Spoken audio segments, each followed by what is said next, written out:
Un ataque armado en Solanda, al sur de Quito, deja 3 muertos y 2 heridos. La policía presume que es una disputa de bandas narco por el territorio. La policía y las Fuerzas Armadas crearon una unidad especial contra la extorsión y el secuestro extorsivo que actuará en todo el país. Ministros del Interior de 16 países latinoamericanos se reúnen en Guayaquil en una cumbre donde se propone formar una alianza internacional para la seguridad.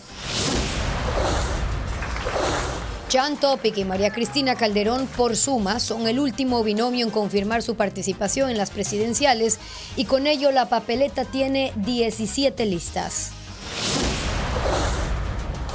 La asambleísta Lucía Jaramillo de ADN presentó una denuncia por violencia política de género en contra del alcalde de Guayaquil, Aquiles Álvarez. La Unión Europea advierte que se puede desatar una crisis en Venezuela si Nicolás Maduro insiste en ocultar los datos de la elección presidencial. Amigos, ¿cómo están? Bienvenidos a esta emisión de Televistazo con lo más destacado de este lunes 19 de agosto. Hola Steffi, es un gusto estar de regreso después de mis vacaciones. ¿Cómo estás? ¿Qué tal, Gaby? Bienvenida de vuelta. Empezamos con la situación de violencia que vive el país.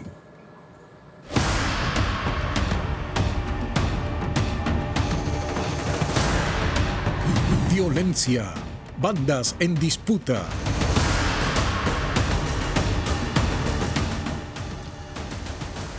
Una balacera dejó a 3 personas fallecidas anoche en el sur de Quito. El hecho ocurrió en una zona comercial donde hay disputas de bandas por la venta de droga y extorsión. Carla Delgado con los detalles. Ayer a las 7 de la noche, los moradores de Solanda, uno de los barrios más populosos del sur de Quito, vivieron momentos de terror. Cuando en plena vía principal, la calle J, 5 hombres que caminaban fueron atacados a bala por 2 sujetos que se movilizaban en moto. 3 murieron, otros 2 fueron hospitalizados. La policía confirmó que los fallecidos tenían entre 22 y 25 años de edad. Las unidades investigativas se encuentran al momento recabando información, de igual manera para conocer tanto lo que son nombres y antecedentes de las personas. Presumen que el ataque fue por una disputa entre bandas, por zonas para la extorsión y venta de drogas. Los moradores del lugar lo sienten a diario. El viernes hubo también otra matanza con los vacunadores que están cobrando aquí.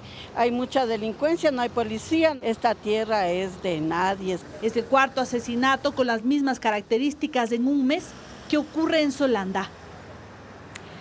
Las autoridades investigan como una disputa entre bandas, el ataque armado contra el muelle La Victoria en Puerto Bolívar, en provincia de El Oro. 30 delincuentes atacaron ayer en la madrugada con disparos y explosivos, incendiaron embarcaciones y una vivienda aledaña resultó afectada. El ataque con explosivos al muelle La Victoria en el barrio Amazonas de Puerto Bolívar ha sido atribuido por inteligencia militar a miembros de la banda Sao Box, como represalia por el incendio de la embarcación Conchita 4, que pertenecía a su cabecilla, alias Mito. El ataque ocurrió a las 3:30 de la madrugada de este domingo, cuando 30 hombres con fusiles llegaron por mar y tierra, lo destruyeron y se llevaron dinero en efectivo. Según inteligencia militar, el muelle es de propiedad de alias Calaca, jefe de la banda Los Lobos, y esta es la 4ª vez que atacan esa infraestructura de 2 pisos, que tenía hasta jacuzzi en la terraza. Una vivienda contigua donde funcionaba un spa resultó con paredes y ventanales destruidos por la onda expansiva. Esta mañana no hubo despliegue policial en ese sector y hasta el mediodía no se había hecho la denuncia por este ataque en la fiscalía. Las Fuerzas Armadas y la policía crearon una unidad especial conjunta para enfrentar delitos como secuestros y extorsiones. Las investigaciones estarán bajo coordinación de la UNACE. Paul Romero explica de qué se trata. El incremento de delitos como secuestros y extorsiones obligó al bloque de seguridad a crear una unidad especial entre Fuerzas Armadas y Policía para combatirlos. Por primera vez trabajarán de manera coordinada patrullas militares con la Unidad Antisecuestros y Extorsión de la Policía Nacional UNACE, que liderará las operaciones. Más de 200 uniformados de las dos instituciones se distribuirán en las provincias en donde hay más denuncias de extorsiones y secuestros, como El Oro, Los Ríos, Guayas, Santo Domingo de los Áchilas, Manabí, Santa Elena, Esmeraldas, Carchi, Sucumbíos y Orellana. Según información del bloque de seguridad, en lo que va del año se han presentado 2.600 denuncias de extorsiones a escala nacional, 25% más del año pasado. La información sobre los casos de secuestro se maneja bajo reserva por seguridad. Para combatir a estas organizaciones criminales, las unidades militares y policiales compartirán información de inteligencia, infraestructura, logística. Estos delitos cometen las organizaciones criminales con seguimientos a objetivos específicos, empresarios, ganaderos, comerciantes, que previamente fueron ubicados con datos de sus redes de informantes. La UNACE cuenta con sedes establecidas en Quito, Guayaquil, Manta y unidades móviles que trabajan de acuerdo a la necesidad de los casos. La cumbre latinoamericana sobre seguridad empezó esta mañana en Guayaquil. Autoridades y expertos de la región analizan nuevas alianzas de cooperación y financiamiento para hacerle frente a la delincuencia. Luisa María Heredia cubre la cita.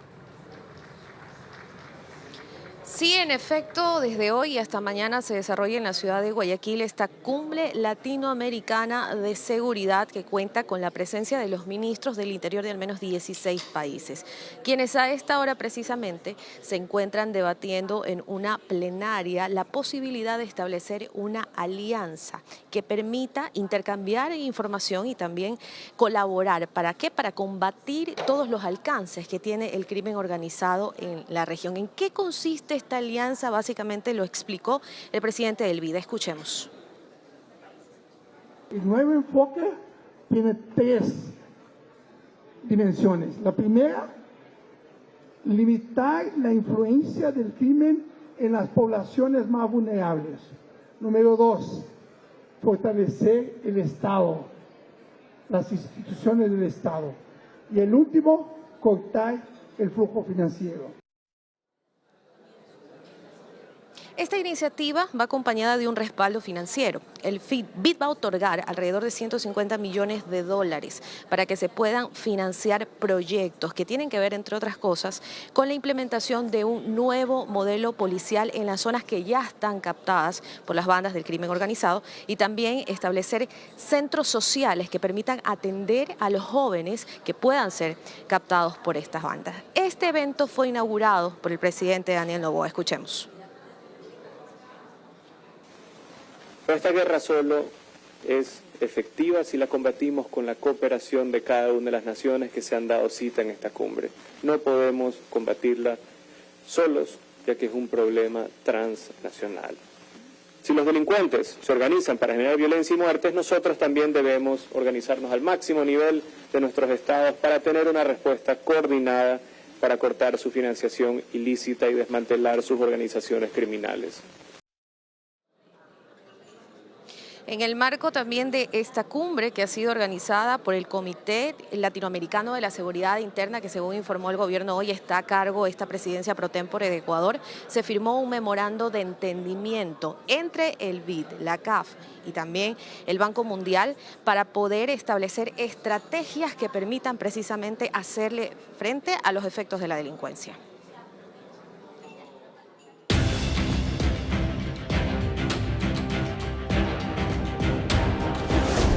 Binomios, hasta para regalar. El sábado concluyó el plazo para las primarias de las organizaciones políticas que quieren participar en las elecciones de 2025. 17 binomios designados. Patricio Díaz informa quiénes son los postulantes que buscan la presidencia de la República. La elección presidencial de 2025 puede ser la de mayor número de candidatos después del regreso a la democracia en 1979. 17 binomios fueron designados por el mismo número de organizaciones políticas. El sábado se confirmaron los últimos 4 movimientos que aún tenían pendientes sus primarias y la papeleta hasta ahora quedó así. Por Centro Democrático, José Serrano buscará la presidencia. Ana Bernal va por la vicepresidencia. A Unidad Popular la representarán Jorge Escala y Pacha Terán. Andrea González y Galo Moncayo son el binomio de Sociedad Patriótica. Pueblo, Igualdad y Democracia se decidió por el ex general de policía Víctor Arauz para la presidencia y Cristina Carreira para la candidatura a la vicepresidencia. Luisa González y Diego Borja representarán a la Revolución Ciudadana. Henry Kronfle y Diana Pasley al Partido Social Cristiano. El presidente Daniel Noboa va por la reelección con María José Pinto como candidata a la vicepresidencia. Luis Tillería, que en principio se propuso por el Movimiento Amigo, terminó en Avanza y lo acompañará Carla Rosero. Carlos Rabascal y Alejandra Rivas son el binomio de Izquierda Democrática. Juan Iván Cueva y Cristina Reyes participarán por Amigo. Pedro Granja y Verónica Silva son los candidatos del Partido Socialista. Pachacuti ratificó a Leonidas Issa y será acompañado por Katiuska Molina. El expresidente de la Corte Nacional de Justicia, Iván Saquicela, se presentará por Democracia Sí, junto a Marta Rizzo. Creo se decidió por Francesco Tabacchi y Blanca Sacancela. Jan Topic fue el último en confirmar su participación. Buscará la presidencia por suma en lugar de Pedro Freile. Lo acompaña la comunicadora María Cristina Calderón. Construye participará en 2025 con Henry Kronfle y Carla Larrea, mientras que el Movimiento Reto apuesta por Eduardo Sánchez y Katia Caicedo como su binomio. Si bien estos candidatos pasaron las primarias, deberán cumplir otros requisitos para ser formalmente acreditados para la carrera presidencial. Deberán acudir presencialmente ante el CNE a aceptar sus candidaturas. Sus carpetas serán revisadas para verificar que no tienen inhabilidades y recién se podrán inscribir entre el 13 de septiembre y el 2 de octubre. La proliferación de candidatos para las presidenciales del 2025 evidencian las carencias del sistema político nacional. Las organizaciones políticas, lejos de reinventarse, repiten los errores del pasado. Tal como está marcada la cancha, la ingobernabilidad para quien llegue al poder parece estar asegurada. El país se pone en modo electoral como cada cierto tiempo y el paisaje es el mismo de siempre. Cientos de organizaciones políticas que más que partidos son siglas, cascarones vacíos. Empresas electorales que aparecen y se ofertan en tiempos de campaña y se convierten en una posibilidad de negocio con plata pública porque la política en tiempos electorales la paga el Consejo Nacional Electoral. Los candidatos, decenas de ellos, llegan sin posibilidad alguna de ganar, pero saltan a la cancha porque lo que importa es estar ahí, en la línea de partida, por si acaso, porque nadie sabe si un lema en TikTok o una publicidad los catapultan a Carondelet. Todos saben que ganar no es lo importante, porque el que gana pierde, y quien llegue al sillón presidencial en un país donde la gobernabilidad es la utopía, tendrá que transar más allá de las reglas, más allá de la ética, para permanecer en el cargo. Todos saben que la cancha donde se juega el verdadero partido es en la Asamblea.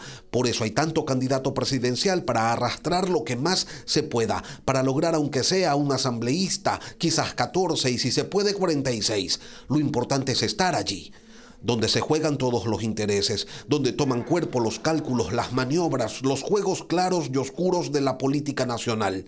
Por eso la Asamblea se encarga de que el acto de gobernar sea lo más complejo posible. La política nacional se ha reducido a lo que pasa en la Asamblea. Los partidos no son centros de formación permanente, no estudian, no construyen nada, no gestionan el presente ni visualizan el futuro, no forman cuadros, viven el día a día, no hacen debates, no se involucran con la sociedad ni generan vínculos con ella. El arte de pensar, de retar a los ciudadanos, de entender las cifras nacionales, de buscar alternativas, de hacer frente a un gobierno no con insultos sino con argumentos, de formar equipos que critiquen a los gobiernos con propuestas, están ausentes de la actividad política nacional. Esas son las causas de que el país sea ingobernable. Y como es ingobernable, hay 17 binomios presidenciales que, quieranlo o no, van a la campaña para generar mayor ingobernabilidad.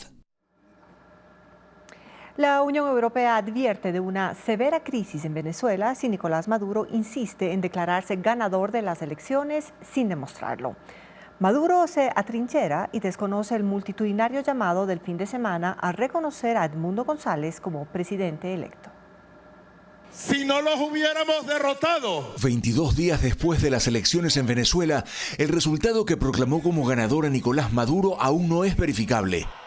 Las multitudinarias manifestaciones del sábado, tanto en ese país como en decenas de ciudades en América y en Europa, en apoyo al opositor Edmundo González, se sumaron a la resolución de la Organización de Estados Americanos que exige la publicación de las actas y al documento firmado por 22 países y por la Unión Europea en República Dominicana, que demanda además una constatación imparcial e independiente. Son acciones que presionan al régimen venezolano, pero que son ignoradas por Maduro, llevando a una situación calificada así por el jefe de la diplomacia europea, Josep Borrell. Dramática.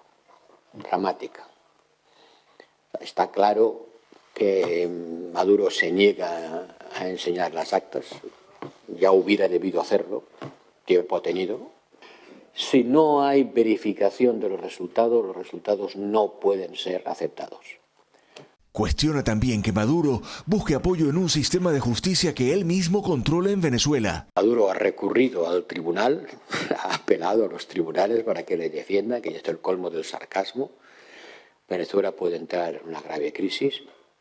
Estamos todos intentando evitar que esto no ocurra.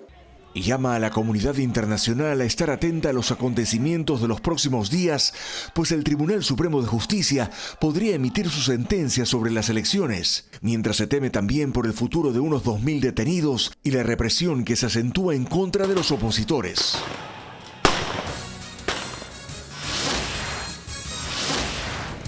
La asambleísta del oficialismo, Lucía Jaramillo, denunció por violencia política de género al alcalde de Guayaquil, Aquiles Álvarez.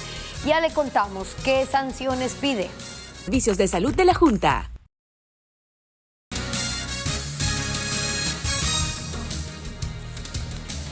La asambleísta de ADN, Lucía Jaramillo, denunció por violencia política de género al alcalde de Guayaquil, Aquiles Álvarez. Pide la destitución del cargo del alcalde, la suspensión de sus derechos políticos y una multa. Fabiola Santana con la fundamentación de la acusación.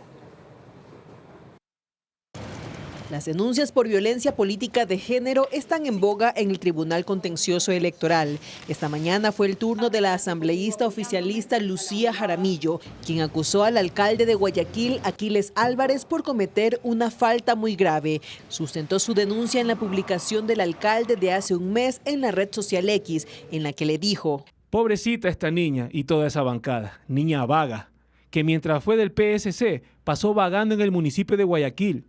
Ella y su hermana, fiscalicen lo que quieran, también deberían fiscalizar a ministros y funcionarios de su gobierno, que con sus sueldos mínimos tienen zapatos de $2.000 y relojes de $25.000, carteras de $7.000 y vestidos de $3.000. ¿De dónde sacan esos recursos? Fiscalícense ustedes también, vagos, sabidos, pillos. La publicación fue en respuesta a la creación de un frente parlamentario para investigar el tráfico de combustible del caso AAA que vincula a la empresa de Aquiles Álvarez y sus hermanos. El señor Aquiles se refirió hacia mí con términos denigrantes, con insultos, cuando yo nunca le falté el respeto. Nosotros, y quiero agradecer a mis compañeras de bancada que están aquí presentes, junto a mi equipo de abogadas, vamos a demostrar con esta denuncia que aquí sí existe violencia política de género, que este sí es un caso evidente y fundamentado. La asambleísta pide para Álvarez la destitución del cargo, la suspensión de sus derechos políticos y una multa. El TCE deberá sortear el caso para que un juez resuelva si admite o no el proceso.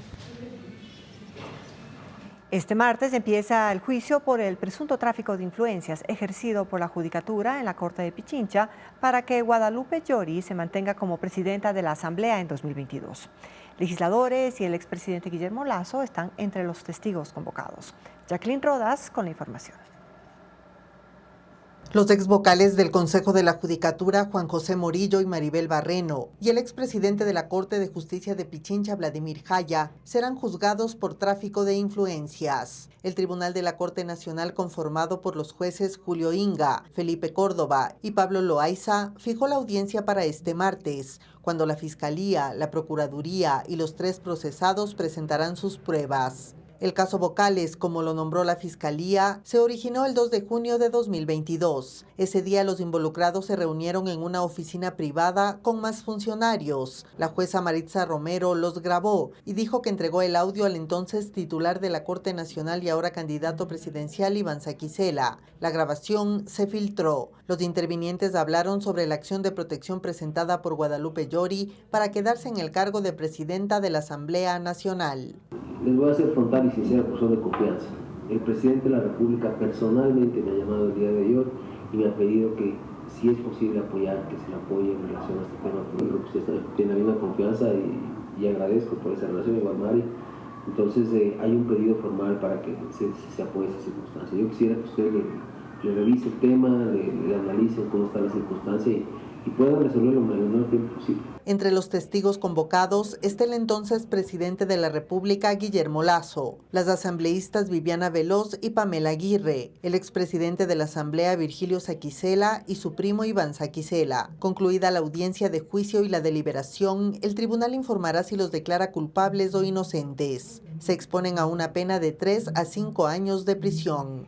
El caso Vocales fue uno de los procesos por los que el Consejo de la Judicatura, dirigido por Wilman Terán, destituyó ilegalmente al juez nacional Walter Macías, quien luego volvió a su cargo por orden constitucional, aceptó la acusación fiscal y los llamó a juicio. 3 trabajos críticos se realizarán en Toachi Pilatón los próximos meses antes de que esa central pueda entregar energía al país. Su funcionamiento es clave para reducir los impactos de la crisis de generación que vive el Ecuador. Francisco Garcés tiene los detalles de la obra. Una vez que el agua del río Toachi empezó a pasar por las compuertas de la represa, inició la última etapa de construcción de la hidroeléctrica Toachi Pilatón. Antes de que la casa de máquinas Ayuriquín empiece a entregar 204 megavatios, se deben hacer trabajos esenciales. El primero es la reparación del túnel de presión de 6 kilómetros desde la represa hasta la casa de máquinas. Lo hace el Cuerpo de Ingenieros del Ejército, que derrocó una sección y repone la estructura de acero. Inyecta concreto hacia la roca en la montaña para estabilizarla. El segundo trabajo empezará en los próximos días cuando el túnel de desvío del Toachi esté seco. Será inspeccionado y una vez que esté en condiciones será sellado. Solo en ese momento las compuertas de la represa se cerrarán y el agua empezará a acumularse. No será un proceso inmediato. El embalse subirá 1 metro por día para comprobar la estabilidad de los taludes, la presión sobre la presa y su impermeabilidad. El embalse, que tendrá 3 kilómetros de extensión y acumulará 8 millones de metros cúbicos de agua, se llenará en 70 días. Solo cuando eso pase y todos los equipos estén listos para funcionar, empezarán las pruebas de las 3 turbinas de la casa de máquinas Ayuriquín. Estos trabajos principales y otros anexos deberán estar listos a inicios del próximo año y, según las autoridades del sector eléctrico, la central estará funcionando en los primeros 4 meses del 2025. Toachi Pilatón es la única hidroeléctrica que entrará en funcionamiento el próximo año cuando haya cumplido 17 años de construcción. Acabará costando más de $1.000 millones, pese a que en el 2007 Odebrecht empezó su construcción con un presupuesto de $366 millones. Por el proyecto pasaron la china CWE y la rusa Interrao, que abandonaron la obra y demandaron al Estado por $190 millones. Ahora termina la construcción la también rusa Tiazmash y el Cuerpo de Ingenieros del Ejército. Las empresas de seguridad tienen dudas para cumplir con la orden del ECU 911 que busca alimentarse de otros sistemas de videovigilancia. Los municipios, en cambio, señalan que ya trabajan de manera conjunta con el sistema central. Diego Puente describe los obstáculos de la parte técnica y legal para la aplicación. La resolución del ECU 911, que obliga a las entidades públicas y privadas relacionadas con la seguridad y atención de emergencias a conectarse a un solo sistema de videovigilancia, deja dudas. Por ejemplo, ¿cuáles y cuántas entidades privadas deberán hacerlo? ¿Cómo se conectarán? ¿Y a qué sistema? Las empresas de seguridad, que según la resolución deberán ser parte de este sistema nacional, no han tenido conversaciones con el ECU 911 y creen que la medida será difícil de aplicar. Ciertas cámaras no se integran al ECU 911 o no tienen, y eso es lo que está pidiendo la resolución del ECU 911, en el sentido de que se entreguen las claves, se entreguen el acceso para ellos. En la parte técnica, cada empresa maneja software diferentes, distintos tipos de cámaras y diferentes sistemas de transmisión, por lo que requieren más datos de la plataforma que habilitará el EQ911. La parte legal también genera dudas. Las empresas de seguridad solo operan las cámaras, pero los dispositivos son de propiedad de la compañía o la persona que contrata el servicio, por lo que no se conoce el alcance que tendrá la resolución para zanjar esta diferencia. Si bien llegamos o podemos llegar a instalar esa infraestructura, no somos más que unos usuarios, puesto que es una infraestructura adquirida por la compañía. No se entiende hasta dónde son los parámetros, cuál es el alcance o cuál es la visión que tiene a futuro. La resolución vigente desde el 12 de agosto también obliga a las empresas a entregar un espacio físico y personal para que opere el sistema interconectado, sin dar detalles de cuáles serán sus funciones para no cruzarse con la videovigilancia que ya hace el Estado. Por otra parte, los municipios y todas las instituciones públicas en materia de seguridad, gestión de riesgos y atención de emergencias deben integrarse a la plataforma. Desde los cabildos con mayor población indicaron que ya son parte de este sistema y creen que la resolución busca incluir a las ciudades más pequeñas. El Ministerio de Educación abrió una convocatoria para contratar 2.000 docentes en planteles fiscales y fiscomisionales. Y además, la vía Cuenca Girón Pasaje en Azuay estará cerrada del 21 al 23 de agosto. El detalle de estos y otros servicios con Luis Alfredo Zúñiga.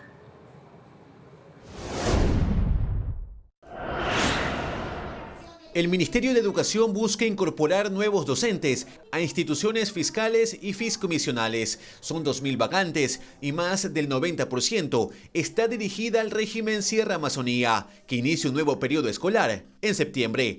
Y las 200 plazas restantes son para el régimen Costa.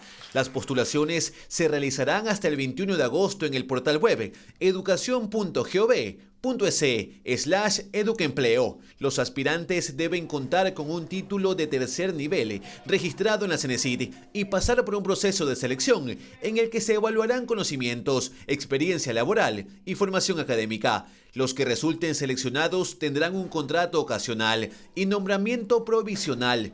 Los resultados se conocerán el 28 de agosto. Desde las 8 de la noche del miércoles 21 de agosto, se suspenderá el tránsito por la vía Cuenca Girón Pasaje en Azuay. El cierre se hará a la altura del kilómetro 117, sector Gramalote, por el cambio de una alcantarilla. Como ruta alterna, los vehículos podrán circular por la vía Cuenca Molleturo El Empalme.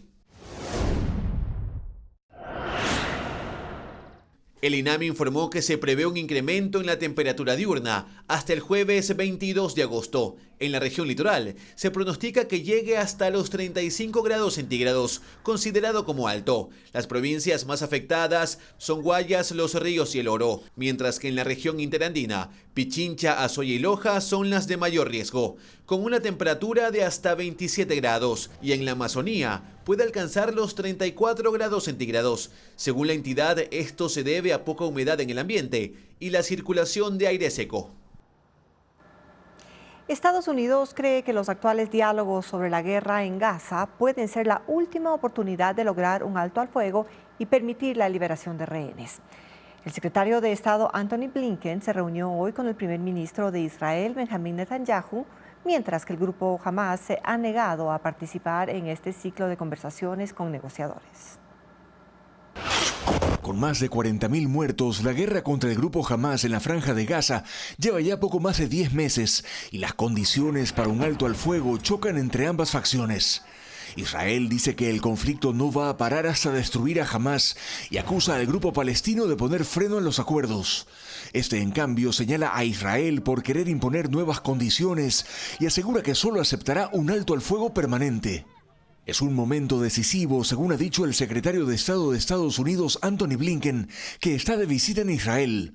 Hoy se reunió con el primer ministro Benjamín Netanyahu y con autoridades militares, señalando que esta es probablemente la mejor y tal vez la última oportunidad para lograr la liberación de los rehenes, pues unos 100 siguen cautivos, y conseguir también un alto al fuego. Las conversaciones se interrumpieron la semana pasada y se reiniciarán en estos días en Egipto. Estados Unidos intenta evitar una escalada en el conflicto en Medio Oriente e impedir acciones que alejen a las partes de conseguir un acuerdo.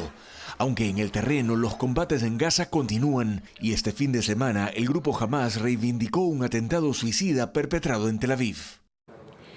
Manifestantes se reúnen en Chicago, en Estados Unidos, horas antes de la Convención Nacional del Partido Demócrata que va a proclamar a Kamala Harris como candidata presidencial. Protestan contra la guerra en Gaza, el cambio climático y a favor del aborto legal. Exigen al partido gobernante que dé soluciones inmediatas a esos temas.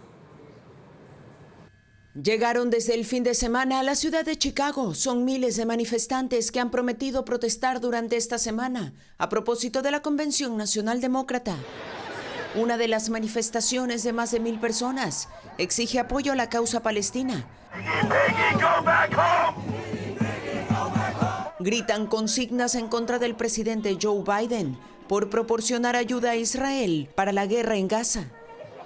Pero también hay cientos de personas que exigen que se restablezca la sentencia Roe versus Wade, que garantizaba el derecho al aborto en Estados Unidos y que fue derogada por el Tribunal Supremo hace 2 años.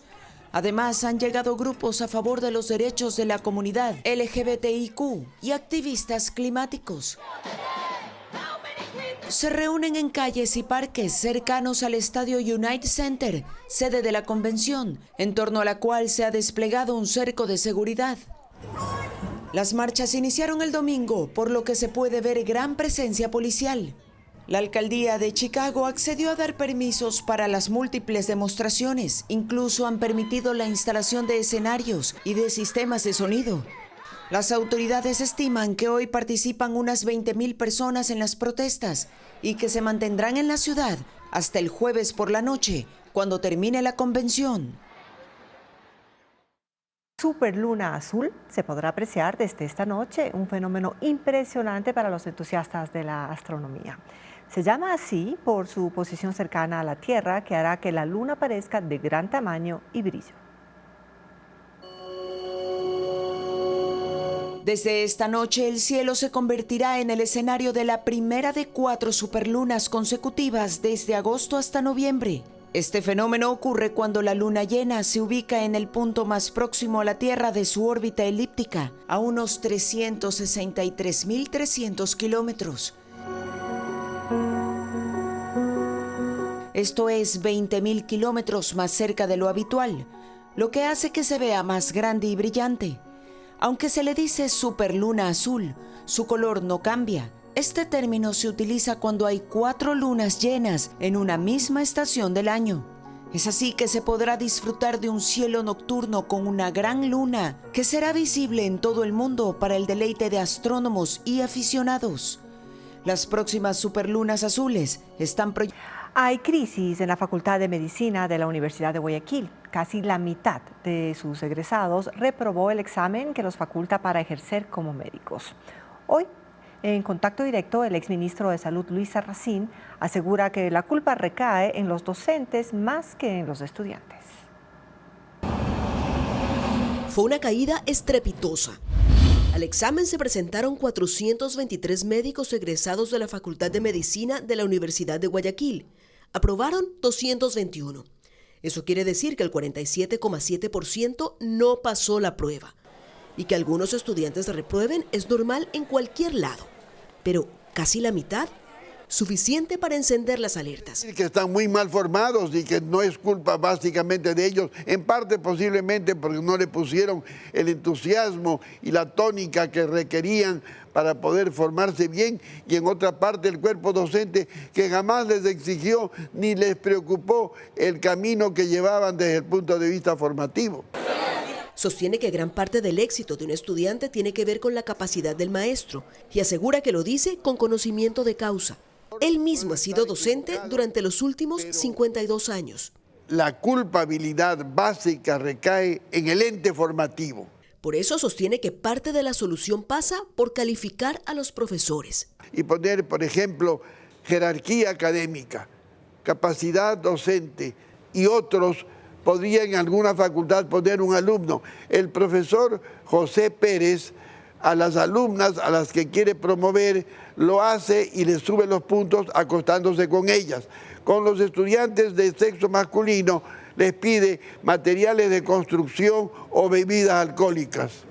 Pero claro, no solo habría que evaluar a profesores, a todo el cuerpo administrativo también. Establecer criterios matemáticos precisos de qué es lo que está pasando. Número de empleados, en qué lugar están ejerciendo, carga laboral, salario, y con eso tiene la planigrafía total de la universidad. Una especie de diagnóstico que permita luego establecer un tratamiento para ver si todavía hay posibilidades de curación.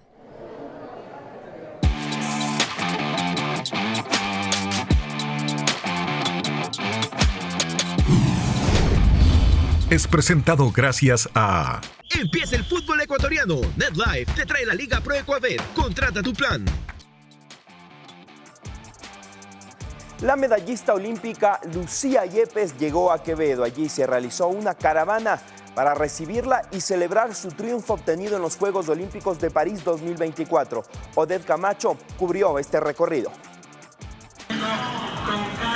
A las 11:30 de la mañana, la medallista olímpica Lucía Yepes llegó a la ciudad de Quevedo.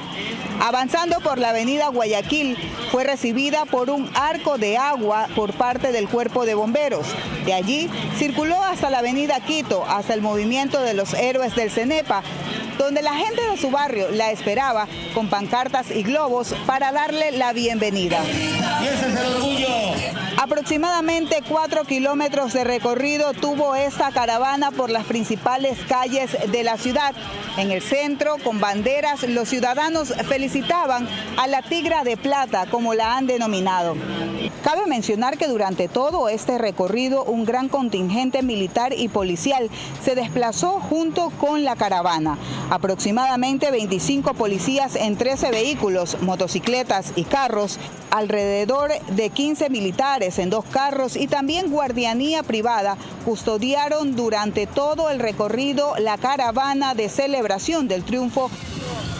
Aquí en la explanada del Estadio 7 de octubre se reunirá a la Tigra con familiares, amigos y ciudadanía en general. Papas rápidamente hasta cargar al hombro un quintal y cruzar por un estanque. Fueron parte de los 7 retos que pusieron a prueba la habilidad y resistencia de papicultores del Cantón Espejo en Carchi. Una gincana organizada por el barrio San José de Chayabán que congregó a 500 espectadores. Con una pausa en sus campos, pero no en su pasión, los papicultores del Cantón Espejo en Carchi se unieron en una gincana en la que su ingenio y agilidad fueron puestos a prueba siempre con la papa como protagonista. 50 agricultores organizados en 10 equipos se enfrentaron al desafío compuesto por 7 etapas. Con las piernas atadas zigzaguearon entre 7 conos mientras llevaban un globo en un asadón. En aproximadamente 30 segundos devoraron un ajirrojo entero, 3 papas cocidas y bebieron chicha. Luego se enfrentaron al reto de pelar 2 kilos de papas, cortando las cáscaras con destreza, intentando dejarlas lo más delgadas posible. También comieron 150 gramos de machica.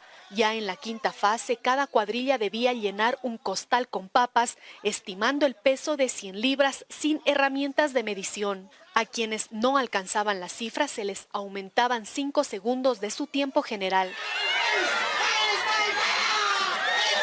Las 2 últimas fases pusieron a prueba la resistencia de los participantes. Con un disfraz, los agricultores debían cargar un costal de papas sobre sus hombros y cruzar una tabla suspendida sobre un estanque. Fuimos un equipo valiente que hombres y mujeres, conforme trabajamos en el campo, demostramos lo que sabemos hacer. Finalmente tuvieron que subirse a un camión, caminando de espaldas sobre una tabla y cargando un quintal. 4 horas duró la gincana. El equipo de la Hacienda La Candelaria ganó con un tiempo total de 6 minutos y 13 segundos, seguidos por los grupos de la Finca San José y Los López.